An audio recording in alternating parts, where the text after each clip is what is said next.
شخصیت کا ذکر آج کریں گے جن کو میرے نبی پاک علیہ السلام نے فرمایا، حضور نے فرمایا، صحیح بخاری میں موجود ہے، فرمایا یہ نیک آدمی ہے۔ اور یار جسے رسول کریم کہیں بندہ نیک ہے، رجل صالح، حضور نے فرمایا نیک آدمی ہے، جو بالغ نہیں ہوئے تھے اور اس سے پہلے ہی کلمہ پڑھ لیا تھا، جو حج کے مسائل سب سے زیادہ جانتے تھے، جنہوں نے 60 سال مکے اور مدینے میں فتویٰ دیا، صحابہ ان سے فتویٰ لینے آتے تھے، جو بدر کی جنگ میں بھی گئے، احد میں بھی گئے، پر محبوب نے فرمایا عمر تھوڑی ہے، ابھی واپس جائیے۔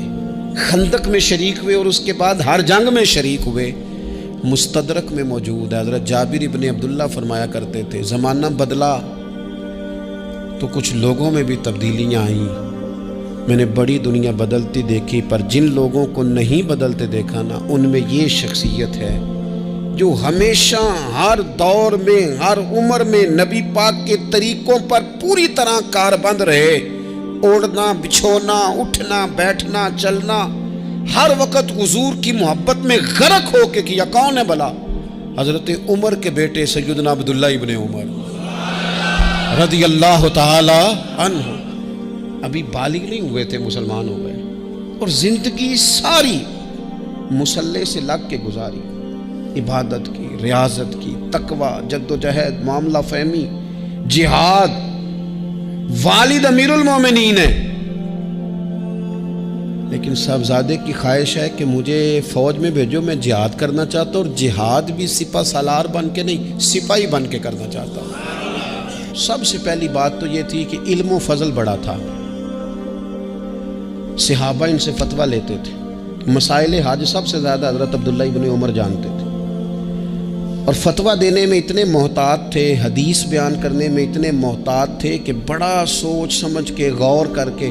صحابہ فرمایا کرتے تھے یہ واحد بندہ ہے کہ جو 1 منٹ سے پہلے کہہ دیتا ہے، سب سے زیادہ مسائل آتے ہیں لیکن 1 منٹ سے پہلے کہہ دیتے تھے اس مسئلے کا مجھے نہیں پتا، تحقیق کروں گا، اگر پتہ چل گیا تو بتا دوں گا، فوراً کہہ دیتے تھے۔ ایک دفعہ ایک صاحب نے مسئلہ پوچھا تو چپ کر گئے، سوچنے لگ گئے۔ ہمارے ہاں نا لوگوں کو حاضر جواب کہلانے کا شوق ہے، یہ شوق بڑا خطرناک ہوتا ہے۔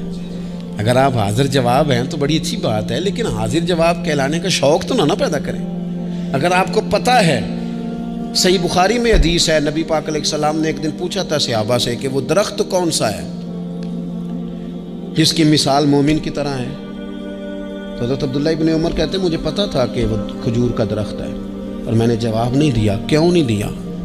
فرمانے لگے ابو بکر صدیق بیٹھے، فاروق اعظم بیٹھے، مولا علی بیٹھے، بزرگوں کی موجودگی میں جواب دیتا پھروں؟ یہ ٹھیک نہیں ہوتا، یہ صحیح نہیں ہوتا۔ یہاں تو بڑے لوگ، امام غزالی فرماتے ہیں جب میں اپنے مرشد سے مرید ہوا تو مجھے کہنے لگے بیعت میں نے کر لیا، آج کے بعد نہ تقریر کرنی ہے، نہ مدرسے میں سبق پڑھانا ہے، نہ کسی کو مسئلہ بتانا ہے۔ اور یہ بڑا مشکل کام ہوتا ہے، بندہ مولوی بھی اور تقریر ہی نہ کرے، اسے زنگ لگ جاتا ہے، اور مسئلہ ہی نہ بتائے تو بدعزمی ہو جاتی ہے۔ یہاں تو جس کو 6 مسئلے آ جائیں وہ امام کو نماز نہیں پڑھانے دیتا، وہ کہتا ہے پہلے انٹرویو لوں گا تیرا کہ تو پورا تجھے آتا ہے، پھر آگے چلے گا تو۔ اتنے بڑے عالم کو شیخ نے منع کر دیا، تو کہتے ہیں شیخ کے پاس ایک شخص مسئلہ پوچھنے آیا تو میرے مرشد فرمانے لگے مجھے یہ مسئلہ نہیں آتا۔ تو امام صاحب کہتے ہیں کہ میں نے اسے کہا مجھے آتا ہے، میں بتاؤں؟ کہتے میرے شیخ مسکرا پڑے، کہنے لگے غزالی میں تو تیرے ساتھ ساتھ اپنی میں بھی مارنا چاہتا تھا، پر تیری ابھی مری نہیں، اور تو کہتا ہے میں بتاتا ہوں۔ کچھ دیر چھوڑ دے، سارے مسئلے بتانے نہیں چاہیے، کچھ پہ عمل بھی کرنا چاہیے۔ میرے عزیز حضرت عبداللہ ابن عمر اتنا بڑے مفتی ہیں، مفتی مدینہ ہیں، مفتی مکہ ہیں، لوگ مسائل حج پوچھتے ہیں، بڑے بڑے استنباط کرتے ہیں قرآن و حدیث سے۔ ایک آدمی نے مسئلہ پوچھا تو حضرت عبداللہ ابن عمر فرمانے لگے دیر تک سوچا، دیر ہو گئی سوچتے سوچتے، تو وہ شخص کہنے لگا حضور اتنی دیر کیوں سوچ رہے ہیں؟ تو آپ فرمانے لگے تمہارا کیا خیال ہے کہ جو سوال تم مجھ سے پوچھتے ہو اور جو جواب میں تمہیں دیتا ہوں اس کے بارے میں رب مجھ سے سوال نہیں کرے گا؟ اللہ کی بارگاہ میں نے جواب نہیں دینا، میں سوچ سمجھ کے دے رہا ہوں تاکہ اس کا حساب دینا پڑے تو میرے لیے مشکل نہ ہو جائے۔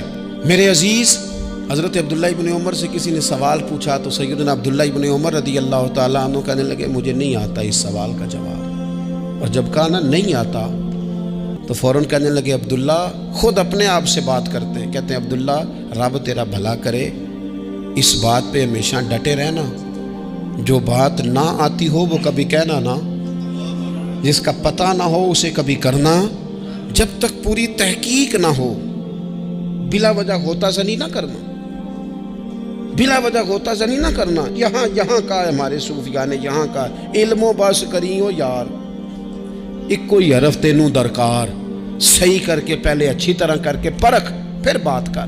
تو علم بڑا تھا، تقوی بڑا تھا۔ اس کے ساتھ ساتھ پھر یہ تھا کہ غریب پروری بڑی تھی۔ ایک بندہ خیرات لے کے گیا، وہ پھر لائن میں لگ گیا ہے، اسی کیا کیدا پلا تو پھر آ گیا ہے۔ تو حضرت عبداللہ ابن عمر بندہ دوبارہ آتا نا تو کسی سے قرضہ لے کے کہتے یار اس کو بڑی ضرورت تھی تو دوبارہ آیا نا، ایک دفعہ تم ذرا دے دو، میں تمہیں دے دوں گا، اس کو دینا ہے۔ جتنی دفعہ شام کو کھانا کھاتے اتنی دیر حضرت عبداللہ ابن عمر کھانا نہیں کھایا کرتے تھے جب تک کوئی یتیم آ کے دسترخوان پہ بیٹھ نہ جاتا، نہیں گزارا ہوتا۔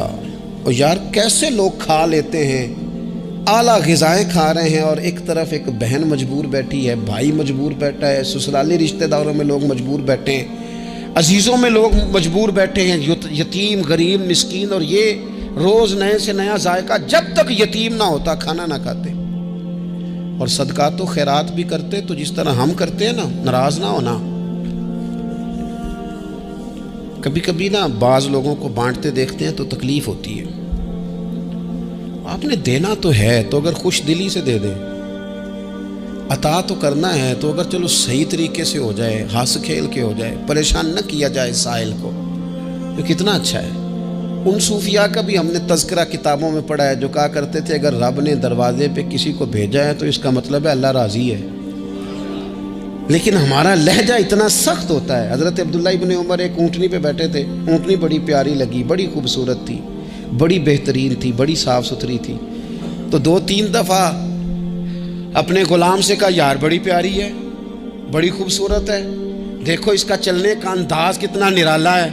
آج کل بھی ڈرائیور گاڑی چلاتے ہیں تو کہتے ہیں بڑی ہلکی پھلکی ہے جی، بریکیں بھی بڑی ٹھیک ہیں جی اس کی، فلاں معاملہ بھی اس کا بڑا صحیح ہے۔ وہ اتنی پسند آئی اونٹنی تو اونٹنی سے اترتے ہی فوراً کہنے لگے اس کو نشان لگا کے قربانی کے جانوروں میں چھوڑ دو، یہ زیادہ پیاری ہے، اسے رب کے رستے میں خیرات کریں گے۔ کیوں؟ ایک باریک نکتہ صوفیاء نے بیان کیا ہے۔ اللہ کے نیک بندے کہتے ہیں کسی جگہ بھی تمہارا دل اللہ رسول کے مقابلے میں الجھنا نہیں چاہیے۔ کوئی ایسی چیز جو رکاوٹ بن رہی ہو، رکاوٹ، وہ کیا کہتے ہیں کچرا آ گیا ہے، اس کچرے کو لوگ ٹھیک نہیں کرتے، کہتے نکال دو تاکہ معاملہ صحیح رہے۔ ایک چھوٹا سا باریک سا ہلکا سا دھاگے کی طرح کا ایک ٹکڑا اگر کسی وقت گوشت کا آپ کے دانت میں الجھ جائے نا، سارا ذائقہ تباہ کر دیتا ہے۔ لوگ مختلف چیزیں لے کے خلال کرتے ہیں دانتوں کا تاکہ وہ نکل جائے، کیونکہ ذرا سی بھی چیز اگر کسی جگہ رکاوٹ بن جائے نا، آپ بڑا بہترین کھانا کھا رہے تھے، زبردست غذا آپ کھا رہے تھے، ایک صرف اس میں نا ہلکا سا دانہ ایسا آیا جو سخت تھا، کچرا آ گیا، روڑا آ گیا، تو وہ سارے کھانے کا ذائقہ تباہ کر دیتا ہے۔ بعض لوگ ایسے ہوتے ہیں کہ ایک بال نکل آئے نا کبھی کھانے میں سے تو کھانا چھوڑ دیتے ہیں، کہتے ہیں یار یہ سارا ذائقہ خراب ہو گیا۔ ہمارے ساتھ یہ ہوا ہے، یہ تو ہے نا دنیاوی معاملات، اسی طرح کا مسئلہ روحانی زندگی میں ہوتا ہے۔ کئی دفعہ نا ہم ماننے کو تیار نہیں ہوتے، لیکن ہمارے اوپر دولت کی محبت پوری طرح سوار ہوتی ہے، وہ سجدے میں ذوق آنے نہیں دیتی۔ شہرت کی محبت پوری طرح سوار ہوتی ہے، وہ درود و سلام کا، ذکر کا، عبادت کا ذائقہ لگنے نہیں دیتی۔ وہ جو کہا تھا نا والذین آمنوا اشد حبا للہ، ایمان والے سب سے بڑھ کر اللہ سے پیار کرتے ہیں، سب سے بڑھ کر رسول اللہ صلی اللہ علیہ وسلم سے محبت کرتے ہیں۔ کیوں کہا گیا تھا؟ اس لیے کہ ان محبتوں کے مقابلے میں ذرا بھی کوئی اور محبت آتی ہے روحانی ذائقہ خراب کر دیتی ہے، ہمارا دل نہیں لگتا، ہم بور ہوتے ہیں، ہم پریشان ہوتے ہیں۔ مسئلہ یہ ہے کہ جس دل میں صرف رب رسول کو ہونا چاہیے تھا وہاں شہرت آ گئی ہے، شہرت کی محبت آ گئی ہے، دکھاوا آ گیا ہے، مال آ گیا ہے، کئی قسم کے ہم نے بت معاذ اللہ اکٹھے کر لیے، اور پھر وہ ساری کیف مستی آئے، یہ کیسے ہو سکتا ہے؟ حضرت عبداللہ ابن عمر رضی اللہ تعالیٰ عنہ کے پاس ایک گدھا تھا. ہم پنجابی میں تو کہا کرتے تھے کہ بڑا ساؤ جانور ہے، بڑا دھیما ہے، بڑا اچھا ہے، سواری بھی کرتے تھے اس پہ، اس پر بوجھ بھی رکھتے تھے، اور بھی کئی کام، جانوروں کا چارہ بھی اس پہ رکھ کے لایا جاتا تھا. بہت سارے لوگ اس کی تعریف کرتے تھے کہ ظاہر ہے اس وقت یہ جانور ہر گھر کی ضرورت ہوتے تھے. لوگوں نے بڑی تعریف کی کہ جناب یہ گدھا بڑا اچھا ہے، بڑا عمدہ ہے. اب بعض چیزیں ایسی ہوتی ہیں جن سے دل لگ جاتا ہے. کچھ نوجوانوں نے گھروں میں بلی رکھی ہوتی ہے، گھوڑا رکھا ہوتا ہے، جانور رکھے ہوتے ہیں، ان کی پوری توجہ انہماک. ہم دیکھتے تھے دیہاتوں میں کہ بزرگ اگر کہیں چلے جاتے تھے سفر پہ تو وہاں سے بھی پیغام بھیجتے تھے کہ گائے کو چارہ ڈالا کہ نہیں، بھینس کو نکالا کہ نہیں، تم نے باڑے سے دھوپ چھاؤں کا خیال کیا کہ نہیں.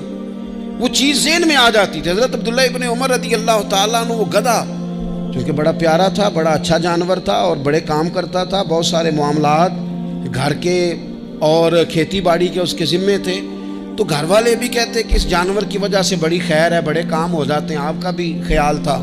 حضرت عبداللہ ابن عمر ایک دن گھوڑے سے نیچے اترے یا اس گدھے سے نیچے اترے تو خادم کو بلا کے کہنے لگے اسے لے جاؤ اور بیچ کے پیسے اللہ کے رستے میں خیرات کر دو. اب وہ خادم کا بھی اس سے دل لگ گیا تھا، جانور گھر میں ہوتا ہے دلچسپی ہو جاتی. کہنے لگا حضور وہ سارا محلہ تو اس کی تعریف کرتا ہے، سارے خاندان والے تو اس جانور سے دلچسپی رکھتے ہیں اور آپ بیچ رہے ہیں. آپ فرمانے لگے جس طرح سب کا دل اس کی طرف ہے نا کہ اچھا جانور ہے، میرا بھی ہو گیا ہے، لیکن میں اپنے دل کو سوائے رب اور رسول کے کسی اور طرف ہوتا دیکھ نہیں سکتا. اعظم بلا سے اپنی وہ ہستی ہی کیوں نہ ہو، اعظم بلا سے اپنی وہ ہستی ہی کیوں نہ ہو. جو چیز اس کی راہ میں حائل ہو پھونک دو، جلا دو ایسی ساری چیزیں جو ان کے راستے میں آتی ہیں. فرمایا اس کی طرف توجہ ہونے لگی ہے، لہٰذا میں اسے اب رکھ سکتا. مزاج تھا، طبیعت تھی، طریقہ اس طرح کا تھا کہ وہ. پھر ایک اور بات بڑی خوب تھی. حضرت عبداللہ ابن عمر ان لوگوں کی پذیرائی بڑی کرتے تھے جو خیر کا کام کرتے تھے. دینی کام کوئی بندہ بھی کرے اس کی پذیرائی ہو، اس کی تعریف ہو، خیر کے جملے ہوں تاکہ دینداری پھیلے. حضرت عبداللہ ابن عمر رضی اللہ تعالیٰ عنہ کو نا غلام آزاد کرانے کا بڑا شوق تھا. دیکھیں نا ایک بندہ کسی نے خرید لیا ہے، وہ اس کا پابند ہے، بڑی تکلیف میں ہوتے تھے لوگ. غلام 1000 سے زیادہ غلام آپ نے آزاد کرائے تو آپ جب غلام خریدتے تھے نا تو نظر کرتے تھے جو غلام ذرا زیادہ نمازیں پڑھتا اسے آزاد کر دیتے. تو غلاموں نے اس طرح کیا، انہیں پتہ چل گیا، انہوں نے بھی نا لمبی لمبی نمازیں شروع کر دی. تو حضرت عبداللہ ابن عمر کو پتہ چلتا، آزاد کر دیتے. ایک دن آپ کے بیٹے کہنے لگے حضور یہ آپ کو دھوکہ دیتے ہیں، لمبی لمبی نمازیں پڑھتے ہیں، آپ آزاد کر دیتے ہیں، بعد میں پتہ نہیں 5 بھی پوری پڑھتے ہیں کہ نہیں پڑھتے. تو حضرت عبداللہ ابن عمر کہنے لگے پتر تیرا کیا خیال ہے، مجھے نہیں پتہ.